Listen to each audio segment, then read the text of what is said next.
ಎಲ್ಲರಿಗೂ ನಮಸ್ಕಾರ ಸ್ನೇಹಿತರೆ. ವೃತ್ತಿ ಜೀವನದಲ್ಲೇ ಮೊದಲನೇ ಬಾರಿಗೆ ವಿಶೇಷ ಅರ್ಧಶತಕ ಸಿಡಿಸಿ ಹೊಸ ದಾಖಲೆ ನಿರ್ಮಿಸಿದ ರೋಹಿತ್ ಶರ್ಮಾ. ಹೌದು ಸ್ನೇಹಿತರೆ, ಚಾಂಪಿಯನ್ಸ್ ಟ್ರೋಫಿ ಫೈನಲ್ ಪಂದ್ಯದಲ್ಲಿ ಹೊಸ ವಿಶ್ವ ದಾಖಲೆ ಆದರೆ ಬರೆದಿದ್ದಾರೆ ರೋಹಿತ್ ಶರ್ಮಾ. ಆ ದಾಖಲೆ ಯಾವುದಂತ ತಿಳ್ಕೊಂಬರೋಣ ಬನ್ನಿ. ಅದಕ್ಕಿಂತ ಮುಂಚೆ ನೀವೇನಾದರೂ ಟೀಮ್ ಇಂಡಿಯಾದ ಅಪ್ಪಟ ಅಭಿಮಾನಿಯಾಗಿದ್ದಲ್ಲಿ ಈ ವಿಡಿಯೋಗೆ ತಪ್ಪದೆ ಒಂದು ಲೈಕ್ ಕೊಟ್ಟು ನಮ್ಮ ಚಾನಲ್ನ ಸಬ್ಸ್ಕ್ರೈಬ್ ಮಾಡ್ಕೊಳ್ಳಿ. ಹಾಗೆ ಬೆಲ್ ಐಕನನ್ನು ಆಲ್ ಇಟ್ಕೊಳ್ಳೋದು ಮರಿಬೇಡಿ. ಇನ್ನು ಕೇವಲ 41 ಎಸೆತಗಳಲ್ಲಿ ಅರ್ಧಶತಕ ಸಿಡಿಸಿದ ರೋಹಿತ್ಗೆ ಈ ಅರ್ಧಶತಕವು ತುಂಬ ವಿಶೇಷವಾಗಿದೆ. ಏಕೆಂದರೆ ಈ ಅರ್ಧಶತಕ ICC ಫೈನಲಲ್ಲಿ ಇದು ಅವರ ಮೊದಲನೇ ಅರ್ಧಶತಕವಾಗಿದೆ. ಇನ್ನು ಇದುವರೆಗೆ 8 ICC ಟೂರ್ನಮೆಂಟ್ ಫೈನಲ್ ಪಂದ್ಯಗಳನ್ನು ಆಡಿರುವ ರೋಹಿತ್ ಶರ್ಮಾ ಒಂದೇ ಒಂದು ಅರ್ಧಶತಕ ಗಳಿಸಲು ಸಾಧ್ಯವಾಗಿರಲಿಲ್ಲ. ಹೌದು ಸ್ನೇಹಿತರೆ, ರೋಹಿತ್ ಶರ್ಮಾ ICC ಟೂರ್ನಿಗಳಲ್ಲಿ ತಮ್ಮ ಅದ್ಭುತ ಪ್ರದರ್ಶನಕ್ಕೆ ಹೆಸರುವಾಸಿಯಾಗಿದ್ದಾರೆ. ಪ್ರತಿಯೊಂದು ಪ್ರಮುಖ ICC ಟೂರ್ನಮೆಂಟ್ಗಳಲ್ಲಿ ರೋಹಿತ್ ಶರ್ಮಾ ಸಾಕಷ್ಟು ರನ್ ಆದರೆ ಗಳಿಸಿದ್ದಾರೆ.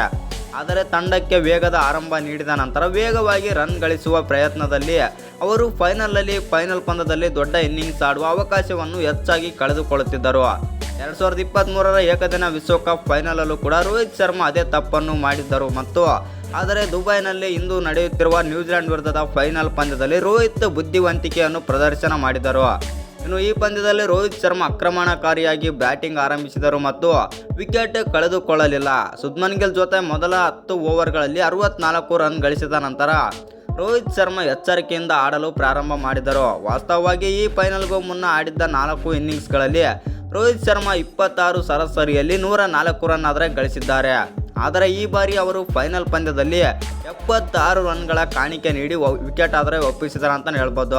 ಆ ಕಾರಣದಿಂದಾಗಿ ಇದುವರೆಗೆ 8 ICC ಟೂರ್ನಮೆಂಟ್ ಫೈನಲ್ ಪಂದ್ಯಗಳನ್ನು ಆಡಿರುವ ರೋಹಿತ್ ಶರ್ಮಾ ಒಂದೇ ಒಂದು ಅರ್ಧಶತಕ ಕೂಡ ಸಿಡಿಸಿರಲಿಲ್ಲ. ಇದುವರೆಗೆ ಒಂದೇ ಒಂದು ಅರ್ಧಶತಕ ಸಿಡಿಸಿರಲಿಲ್ಲ ರೋಹಿತ್ ಶರ್ಮಾ. ಮತ್ತು ಇವತ್ತಿನ ಪಂದ್ಯದಲ್ಲಿ ಒಂದು ಅರ್ಧಶತಕ ಸಿಡಿಸಿ ಒಂದು ವಿಶ್ವ ದಾಖಲೆ ಆದರೆ ಬರೆದಿದ್ದಾರೆ ಅಂತಲೇ ಹೇಳ್ಬೋದು ರೋಹಿತ್ ಶರ್ಮಾ ವೃತ್ತಿ ಜೀವನದಲ್ಲಿ.